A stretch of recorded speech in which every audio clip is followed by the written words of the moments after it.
내년에는 우리 다 하얀색 옷을 한번 입고, 문제는 제가 가운이 있긴 하지만 제가 하얀색 양복이 없어요. 만약에 그거 입고 나오면 약간 이단처럼 보일 것 같아서 하얀 구두에 하얀 양복을 입으면 그것도 또 고민스러워서 내년에 할 수 있을지는 모르겠습니다. 우리 다시 한번 옆에 분들하고 좀, 오늘 부활주일인데요, 생명의 주일입니다. 환한 표정으로 당신이 꼭 백합 같습니다, 그렇게 한번 인사하십시오.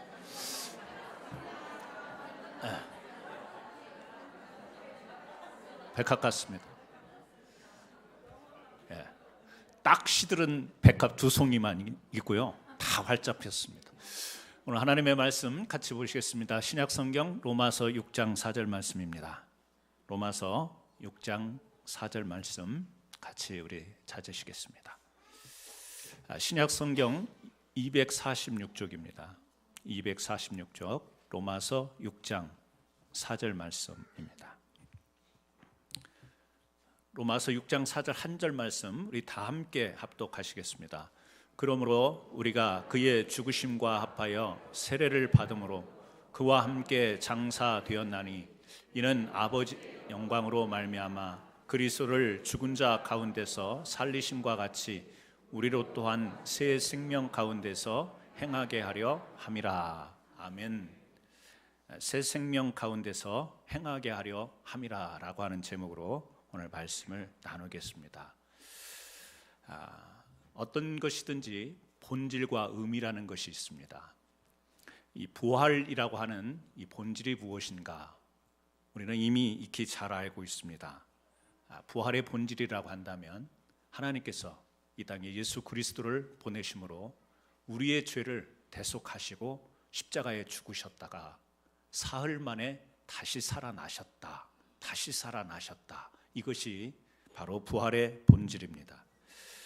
부활의 의미라고 한다면 그것은 이 부활의 본질을 가지신 예수 그리스도가 그 십자가에 죽으셨다가 부활하신 것이 우리에게 어떻게 다가오는가, 그것을 우리가 의미로 생각하면 오늘 우리가 로마서 6장 4절에서 읽은 것처럼 부활의 의미는 무엇이냐? 바로 새 생명 가운데 행하게 하려 함이라. 새 생명이라고 하는 것입니다. 저는 이 새 생명 가운데 행하게 하려 함이라, 이것이 바로 부활의 의미, 우리에게 있어서의 부활의 의미인데, 이 긴 말을 짧은 말로 우리가 그 하나를 단어를 선택하라면 저는 부흥이다 이렇게 말할 수 있겠습니다. 그러니까 부활의 의미는 무엇이냐?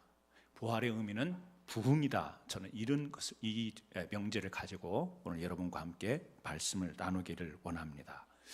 여러분, 부흥이라고 하는 영어로 리바인데요, 리라고 하는 다시 그런 뜻을 가지고 있죠. 그 다음에 바이오 생명입니다. 할 때 리바이벌 서비스 그렇게 이야기하지 않습니까? 이 부흥이라고 하는 이 리바이벌의 의미, 이 어원적으로 보면 다시 생명이 일어나는 것, 다시 생명이 회복되는 이런 의미가 부흥의 의미라는 거예요.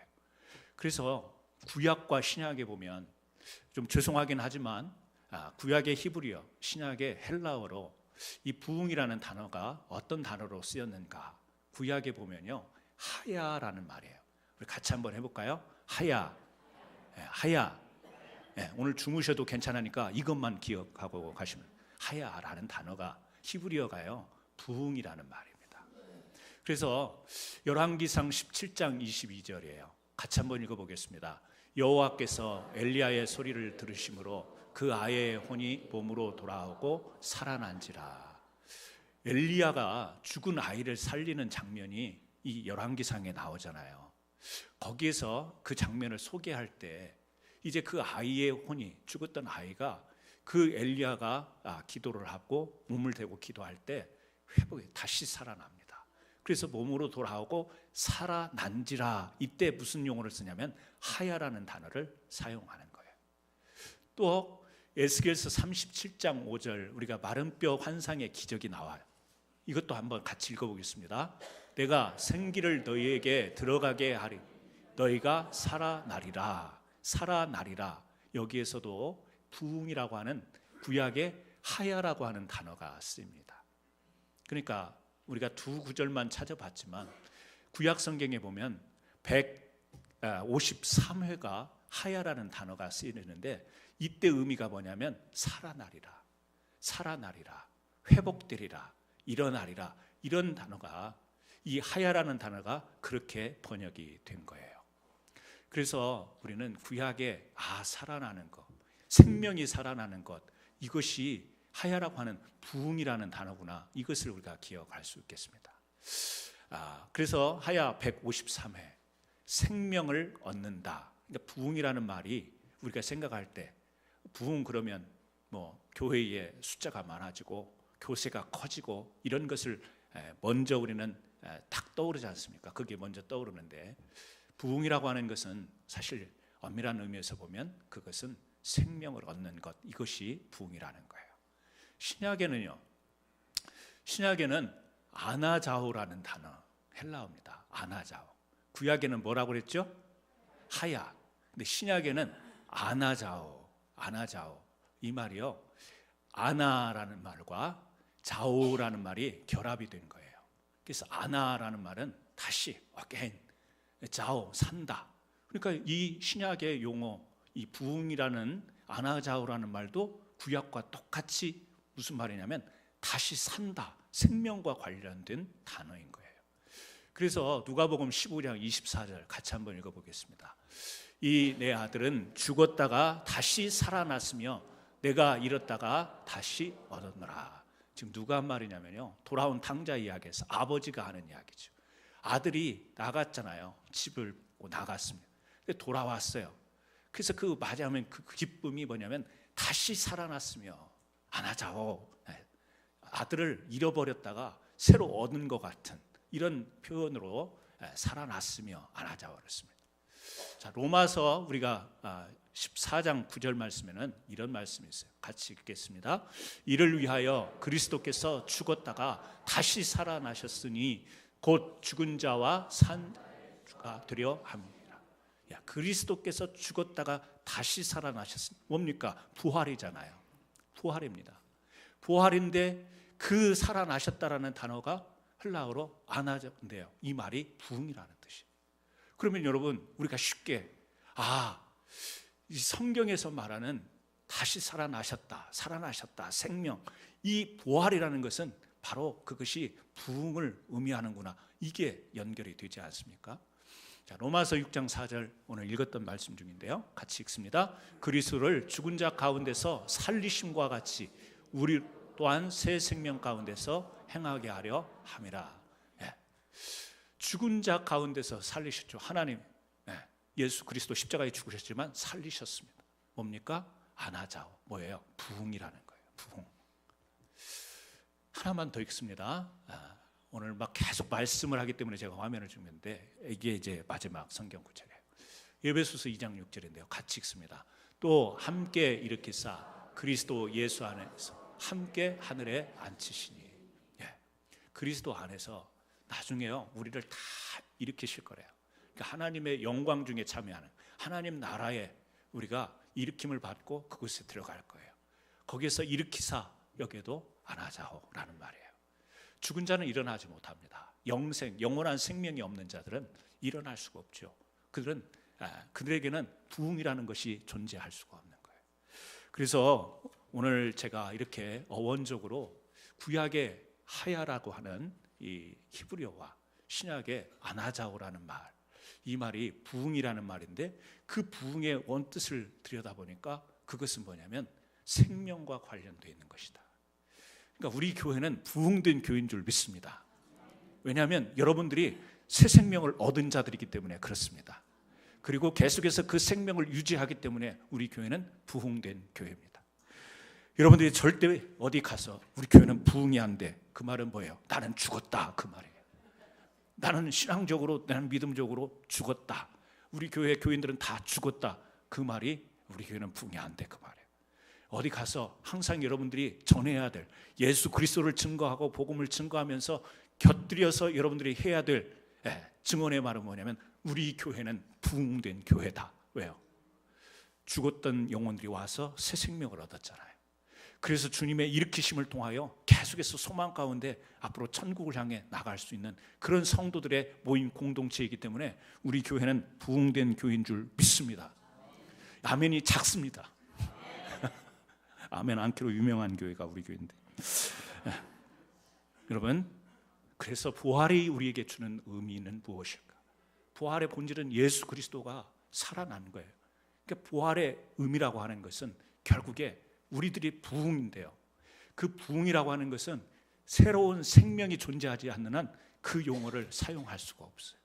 그래서 저는 오늘 이 부활절을 맞이해서 예수님이 다시 사셨다, 우리 찬송합니다, 기뻐합니다, 그 은혜를 감사합니다. 그렇게 하나님께 감사한 것으로 그치는 게 아니라 새 생명을 가진 자들이 정말 이 땅에서 어떻게 행하면서 살아야 될지, 이것을 잠깐 같이 나누려고 합니다. 새 생명 가운데서 행할 수 있는 것, 너무 쉬운 우리 세 가지 있습니다. 뭐죠? 믿음, 소망, 사랑이에요. 여러분, 믿음이 살아있을 때 나타나는 우리 삶의 현상이 있습니다.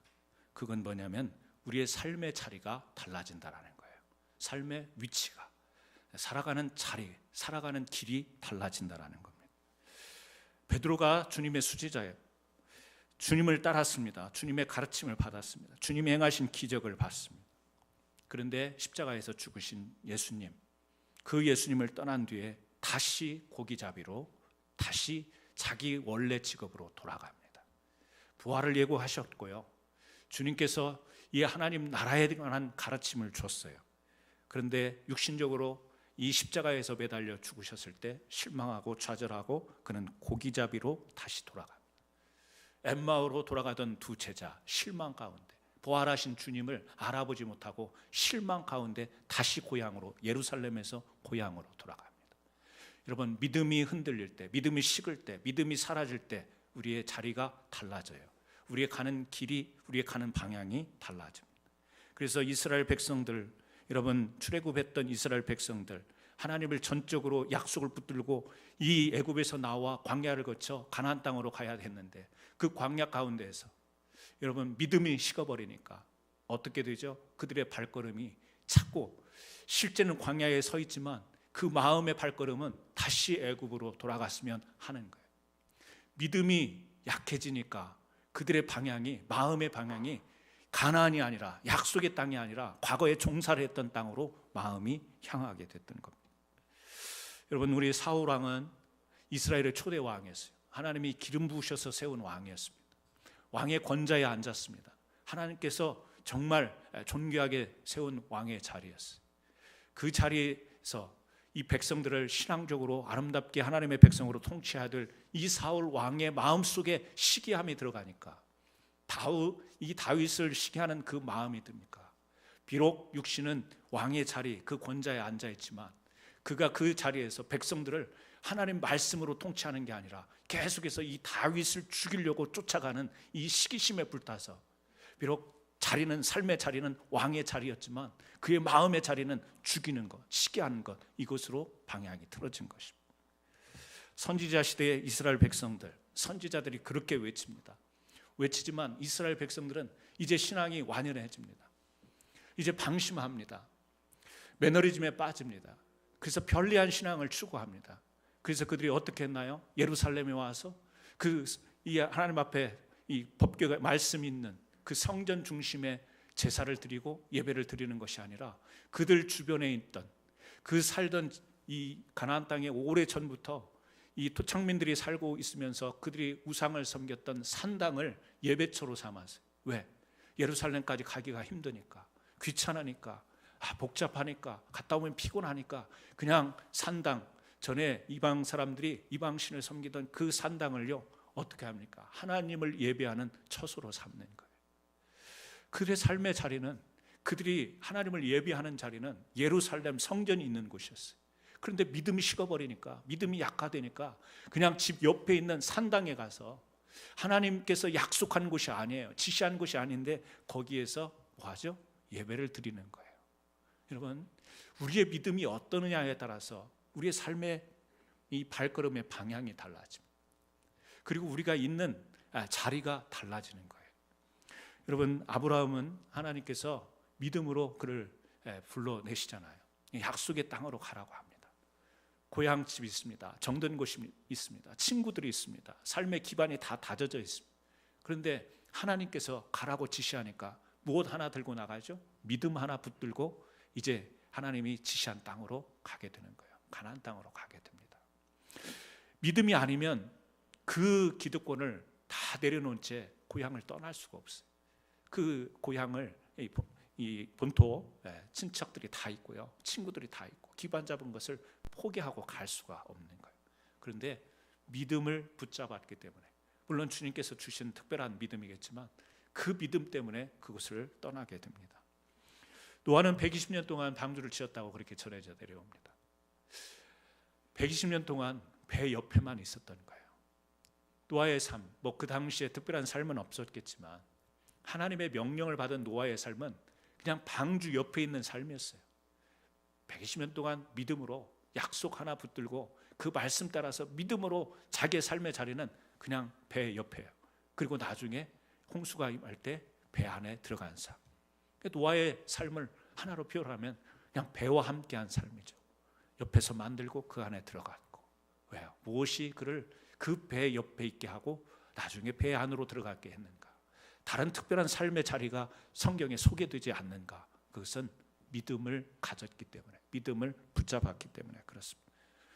나오미의 며느리 룻이 있지 않습니까? 시어머니, 이방 여인이에요. 모압 여인이에요, 룻은. 그런데 이제 남편이 죽습니다. 시어머니가 이제 예루살렘으로 다시 돌아간다고 할 때 그 신앙의 길을 같이 가겠노라고 자기가 시어머니의 뿌리침을 불구하고 자기는 시어머니를 따라갑니다. 뭐였죠? 이방 여인이었지만 그 집안에 들여온 그 믿음, 그래서 그 믿음, 하나님을 바라보면서 자기도 시어머니를 따라 그 믿음의 자리로 가겠다라고, 남은 삶을 거기서 살겠다고 나갑니다.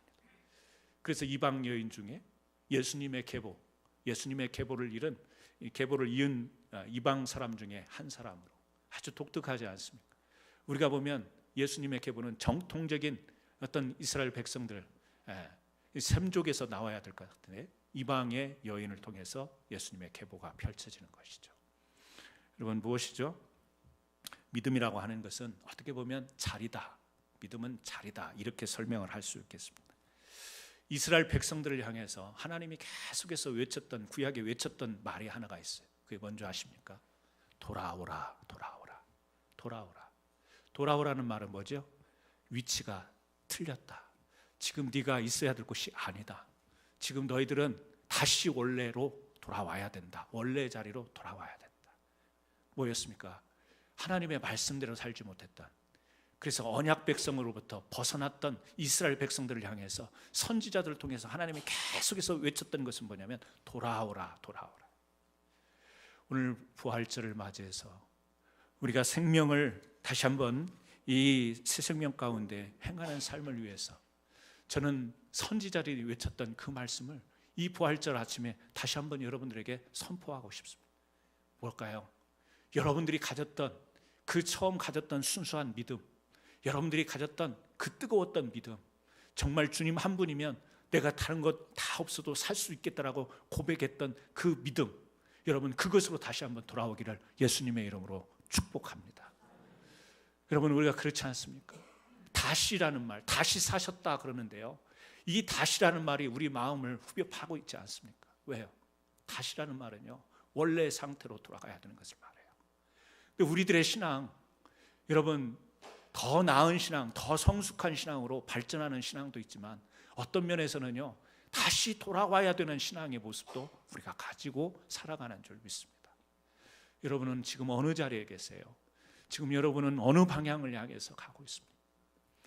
세상 사람들이 다 가는 방향, 나도 그렇게 따라가야만 이 세상에서 사람 대접 받을 수 있고, 나도 그래도 적어도 내가 좀 내 이름 내밀 수 있고, 그래서 여러분 그 전에 가졌던 그 뜨거웠던, 그 가슴 뜨거웠던 그 믿음의 자리에서 살짝 벗어나는 것이 있다면 오늘 이 부활의 영광된 아침 다시 돌아오는 축복이 있기를 바랍니다. 여러분, 기도의 자리 잃어버리신 분 계십니까? 찬송의 자리 잃어버리신 분 계십니까? 예수님 이름 하나 붙들고 헌신하며 희생했던 그 자리를 잃어버린 분 계십니까? 여러분, 새 생명을 다시 회복하시고 새 생명으로 나아갈 수 있기를 바랍니다. 믿음의 새 생명, 이 믿음의 새 생명을 행할 수 있는 저와 여러분 되기를 예수님의 이름으로 축원합니다. 두 번째는요, 소망입니다. 소망의 생명력으로 우리가 행해야 됩니다. 저는 소망 그러면 이것이 참 중요하다 그렇게 생각하는데요, 그게 뭐냐면 생각이에요. 생각. 소망과 생각. 소망이 있는 사람은 생각을 합니다. 아니, 생각이 없는 사람이 있을까요? 다 생각하죠. 그런데 이 소망이라고 하는 것은요, 정말 생각이 있어야 소망을 붙들 수 있는 거예요. 우리 찬양 가운데 그런 찬양 옛날에 많이 불렀어요. 지금도 부르시는 분이 계신지는 모르겠습니다. 내일 일은 난 몰라요. 하루하루 살아요. 네. 여러분, 이 찬송 때문에 은혜 받은 적이 많이 있어요. 왜냐하면 하루하루 사는 게 막 힘들 때가 있잖아요.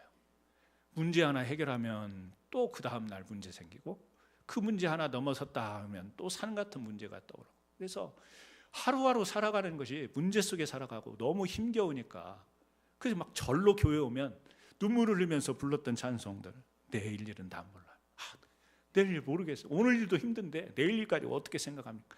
그러면서 찬송하는 게 뭐였죠? 내 힘 갖고 안 됩니다. 내 의지 가지고 안 되는데 주님 의지합니다. 주님만 붙듭니다. 주님, 내 인생 가운데서, 이 힘든 가운데서 이끌어 주세요. 어떤 그 내가 스스로 해결할 수 없는 힘에 대한 그 능력을 주님께 의탁하고 의지하는 믿음의 노래가 바로 내일 일은 난 몰라요. 하루하루 살아요. 네, 여러분 한번 생각해 보세요. 저희 집에도 두 딸이 있어요. 그래서 가끔 그런 이야기를 하다가 충돌이 일어나긴 하지만, 야, 너 앞으로 뭐 되고 싶어? 학교는 어느 쪽으로 가고 싶어? 근데 이 아이가 갑자기 내일 일은 난 몰라요. 하루하루 살아요. 그러면 제가 그럴 수는 있어요. 참 믿음 좋다. 믿음 좋다. 근데 뭐는 없어요? 얘가 생각이 있는 애야, 생각이 없는 애야. 뭐죠? 소망이 없는 거예요. 아니, 자기 앞가름을 못하고 뭐 꿈도 없고 어떤 바라보는 것도 없으면 그 아이는 한마디로 우리가 표현할 때 생각이 없는 아이라고. 생각이 없는 아이. 생각이 없다라는 것은 소망이 없는 거예요. 그러니까 우리 그 찬송 많이 불렀는데 내일 일은 많아. 그거는요, 이 시를 쓸 때도 시상이라는 게 있잖아요. 시를 쓰면 떠오르는 게 있는데 그 떠오르는 포커스가 있어요. 그러니까 내일 일은 난 몰라요. 이 아마 작사를 한 분은 내가 어떻게 혼자 감당을 못하니까 주님 믿고 믿음으로 주님 앞에 맡기고 그렇게 살고 싶습니다. 너무 힘드니까. 뭐가 포커스가 되냐면 믿음이 포커스가 된 가사예요. 노래예요. 사실 그 찬양 가사를 보면 소망적인 포커스에 맞춰진 찬양 가사는 아니라는 이야기예요. 그러니까 우리 성경을 보세요. 구약 성경에 이스라엘 백성들을 향해서 아까도 말씀드린 계속된 선지자를 통해서 선포했던 것이 뭐냐면 멸망의 날을 두려워하라, 이런 메시지 있지 않습니까? 그리고 대비하라, 이런 메시지가 번역은 다르게 되어 있지만 선지자들의 주요 메시지가 그거예요. 아까 돌아오라, 정신 차리라 그러면서요, 멸망의 날, 심판의 날을 두려워하고 그것을 대비해라. 신약 성경에는요, 주님 오실 날을 준비해라. 그래서 결혼식에 신부들의 기름 준비 예화를 들잖아요. 밤늦도록 신랑이 안 오는데 기름을 준비 안 한 그쪽은요, 맞이할 이 밝은 불을 밝히지를 못하는 것이고, 기름 준비한 사람들은 그 예비하는 거 아니에요? 기름 준비가 뭐예요? 대비하는 거 아니에요? 예비하는 거예요. 그러니까 주님 오실 날을 어떻게 해요? 예비하는 거예요. 대비하는 거예요. 성경에 보면 구약 신약 통과하면서 우리에게 주는 게 뭐냐면 예비하고 예비하라, 대비하라, 대책을 세워라, 그런 이야기. 뭡니까? 이게 소망인 거예요. 여러분, 소망은 막연히 희망, 좋은 일이 있을 거야, 이게 아니에요. 성경에서 말하는 것은 주님 약속하신 것이 이루어질 것을 대비하고 준비하는 것, 이것이 뭐냐면 소망인 거예요. 그러니까 소망이 있는 사람은 그 생각이 있어야 되는 거예요. 어떤 생각? 이 험난한 세상에서, 이 어렵게 살아가야 되는 이 세상에서 내가 어떻게 믿음을 앞으로 지켜나갈 건가? 어떻게 내가 말씀 붙들고, 어떻게 기도하며, 어떻게 우리 가정에, 어떻게 내가 일터와 직장과 사업에서, 어떻게 우리 교회가 이 앞날을, 미래를 대비하고 갈 것인가, 이거에 대한 생각이 있는 사람이 소망이 있는 사람. 근데 소망이냐 그러면 내일 일은 난 몰라요. 그래 버리면 하루하루 살아요. 이거는요, 찬송을 비하하는 게 아니라 그건 그 상황 속에서 주님을 의탁하는 우리의 고백이고요, 소망은 예비하는 거예요. 대비하는 거예요. 이 신앙이 우리에게 있어요. 그래서 누가 물어보면 항상 주의 복음을 전할 준비가 우리가 돼 있어야 된다고 이야기하잖아요. 누가 물어보면 우리가 주님에 대해 증거할 수 있는 준비가 되어 있어야 돼요. 그래서요, 개인도 그렇고 가정도 그렇고 교회도 그렇습니다. 미래에 대한 생각이 있어야 되는 거예요. 미래에 대한 대책이 있어야 되는 거예요. 이것 없이 살아가는 것은 책임감 없는 삶인 거예요. 그것은 다시 말하면 이 소망에 대한 생명력이 없는 삶을 살아가는, 저는 이 부활의 아침에 소망의 생명력으로 살아가는 귀한 성도님들 되기를 주의 이름으로 축원합니다. 여러분, 우리 개인의 삶 속에서도 노후를 대비하고 앞으로 우리 자녀들의 미래를 대책해서 우리가 여러 가지 플랜들을 짜지 않습니다. 내 개인적인 일이라는 하는 거에는 얼마나 우리가 철저히 대비를 하는지 몰라요. 그런데 우리가 믿음, 신앙, 특별히 이런 말씀을 전하고 싶어요. 교회의 미래에 대한 예비와 대비가 우리가 소망적으로 있는가? 그 부분에 대해서 굉장히 마음이 아플 때가 많아요. 왜요? 하나님께서 때가 되면 하실 거예요, 이런 이야기를 저는 수도 없이 듣습니다. 그건 믿음에 관한 이야기예요. 그건 믿음이 좋은 거예요. 하지만 소망에 관한 이야기는 아니라는 사실을 여러분들이 기억하십시오. 때가 되면 하나님이 하실 거예요. 그건 믿음이라니까요. 하지만 소망에 관한 이야기는 아니라니까요. 그래서 앞으로는요, 우리가 믿음에 관한 이야기도 해야 되지만 소망에 관한 이야기도 해야 됩니다. 사랑에 관한 이야기도 해야 됩니다. 그래야 우리가 이 모든 것이 균형을 이룰 때 생명, 부흥, 부활이라는 이야기를 우리가 알 수 있는 거예요. 그러므로 오늘 우리 사랑하는 믿음의 성도님들, 소망의 생명력으로 미래에 대한 생명력 있는 귀한 은혜가 넘치기를 주의 이름으로 축복합니다. 마지막으로 세 번째, 사랑의 생명력으로 행해야 됩니다. 살아가다 보면 오해라는 게 있어요. 오해라는 것처럼 힘든 게 없습니다. 오해를 받으면 그것처럼 억울한 게 없어요. 왜? 내가 의도했던 것이 아닌 대로 다른 사람들이 생각하고 또 이해, 평가하기 때문에. 오해라고 하는 것, 그래서 그 오해를 우리가 풀기 위해서 필요한 과정이 있는데 이해입니다. 이해를 해야 됩니다. 바른 것이죠. 바른 자, 풀 해자. 그래서 오해도 해자가 들어가요. 뒤에 한자. 이해도 뒤에 해자가 들어갑니다. 이 해자는 한자로 풀 해자예요. 그러니까 오해가 있는 것을 풀어야 되는 거예요. 어떻게 풀어야 되느냐? 바르게 풀어야 되는 것이 이해예요. 근데 바르게 풀고 이해하는 것으로 그쳐서는 안 돼요. 그 다음 해가 또 하나 있는데 그게 뭐냐면 화해. 오해, 이해, 화해 단계로 나가요. 세상 사람들은 어디까지 하는 것을 잘했다고 하냐면 이해하는 것까지를 잘했다고 해요. 그런데 생명력, 그리스도의 생명력을 가진 사람들은 어디까지 가야 되냐면 화해까지 가야 되는 거예요. 화해는 오해를 넘어서, 이해를 넘어서 이제 완전히 원상태로 돌아가는 것. 여러분, 사랑의 생명력이라고 하는 것은 이 화해의 힘, 그래서 예수님의 직책을 성경은 어떻게 표현하냐면 화목의 직책이다. 화해, 화목이라는 걸 써요. 구약의 제사장은 하나님과 죄지은 이스라엘 백성 간의 화목의 직책이었어요. 신약의 우리를 왕같은 제사장이라고 해요. 왕같은 제사장 비유이긴 하지만 우리의 직분을 그렇게 설명을 합니다. 제사장의 직분은 화목의 직책이에요. 화해의 직책. 오해를 받습니다. 오해 때문에 힘듭니다. 오해 때문에 미칠 것 같습니다. 오해 때문에 막 얽히고 설킵니다. 이해를 시켜보려고 하지만 안 될 때도 있습니다. 어떤 때는 쉽게 이해가 되어져서 잘 문제가 해결될 때도 있습니다. 거기에 그치지 않고 이해는 하지만 마음속에 꿍 하는 것이 남아있는 게 아니라, 뒤끝이 남아있는 것이 아니라 다시 원래 상태로 화해되기 위해서는 사랑이 필요한데, 그 사랑은 뭐냐면 예수님이 지신 십자가 그 사랑, 다시 말하면 희생이 아닌 사랑 가지고는 화목을 이룰 수가 없다라는 거예요.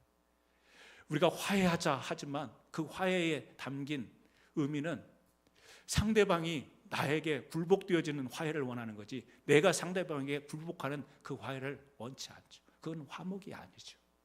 그건 화해가 아니죠. 그것이 이해인 거예요. 그것이 이해에 그치는 거예요. 여러분, 오늘 우리가 이 부활하신 예수 그리스도께서 다시 사신 이 생명력을 우리에게 주셨을 때 우리는 어떤 행함으로 나가야 되는가? 사랑의 생명력으로 행함으로 나가야 됩니다. 예수님은요, 배반한 가룟 유다가 있습니다. 가룟 유다는 말할 것도 없어요. 가룟 유다는 말할 것도 없고, 또 베드로가 등장합니다. 배시성을 가진 분들한테 죄송합니다. 그 베드로가 그 베드로일 거라, 그 배실 거라고 제가 생각하는데 조금, 베드로가요 고기 잡으러 다시 떠나버렸잖아요. 베드로뿐만 아니잖아요. 다시 소망을 잃고 고기 잡으러 갔어요.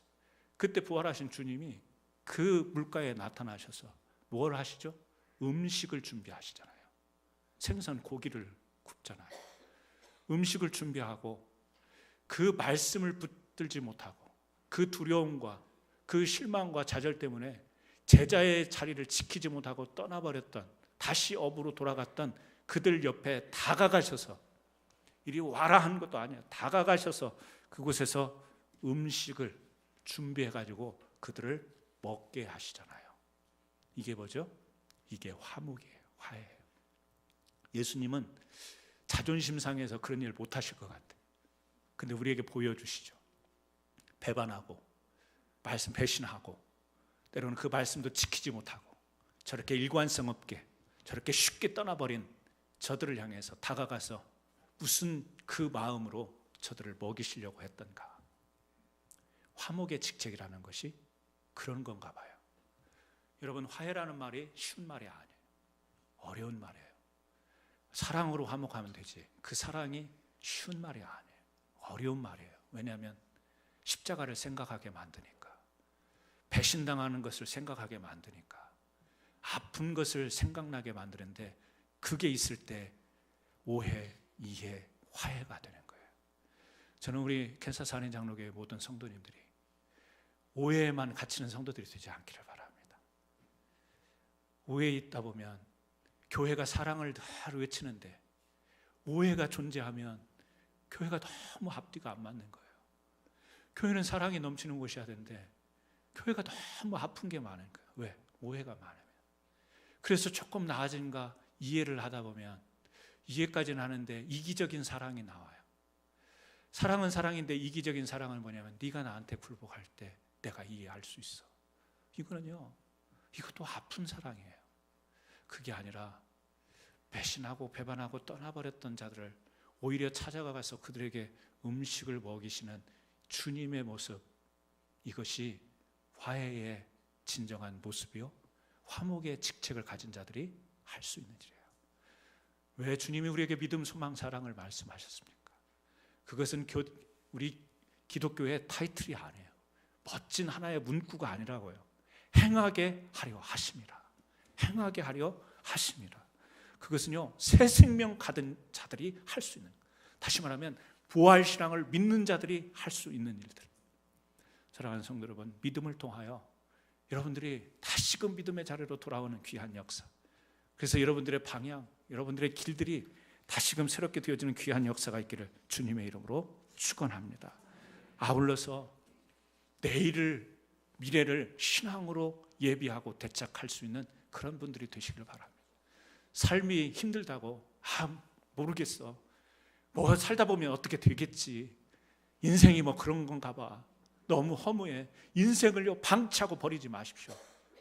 힘든 가운데서도 생각하며 하나님이 주시는 은혜를 붙들며 대안을 세워나가면서 주님께 믿음으로 의지하면서 그 안에서도 주님이 주시는 일들을 감당할 수 있는 저와 여러분 되시기를 바라고요.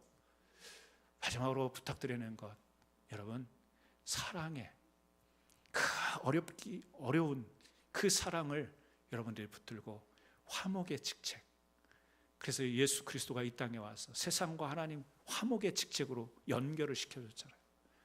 여러분들이 어디 가면 꼭 싸움 붙이는 사람이 있어. 어디 가면 이 사람하고 이 사람하고 싸움 붙여놓고 자기는 쏙 빠져버려요. 정말 미워요. 예. 자기가 싸우는 것도 아니야. 싸움 붙여놓고 빠지는 사람이 있어요. 예. 여기는 그런 분 안 계시겠죠. 그런 분 안 계시죠. 저쪽 동네 가니까 그런 게 있어요. 여러분, 싸움 붙이는 자가 아니라 싸움이 붙은 곳에 가서도 그곳에서 화목의 직책에 빛을 발할 수 있는 저와 여러분 되기를 예수님의 이름으로 축원합니다. 오늘 부활절입니다. 예수 그리스도가 다시 사신 것이 기쁩니다. 감정적 기쁨에 그칠 것이 아니라 그 기쁨이 우리 삶에 어떻게 열매로 나타날 것인가를 믿음, 소망, 사랑 붙들고 다시 한번 여러분들의 신앙 가운데 놀라운 은총이 있기를 예수님의 이름으로 축원합니다.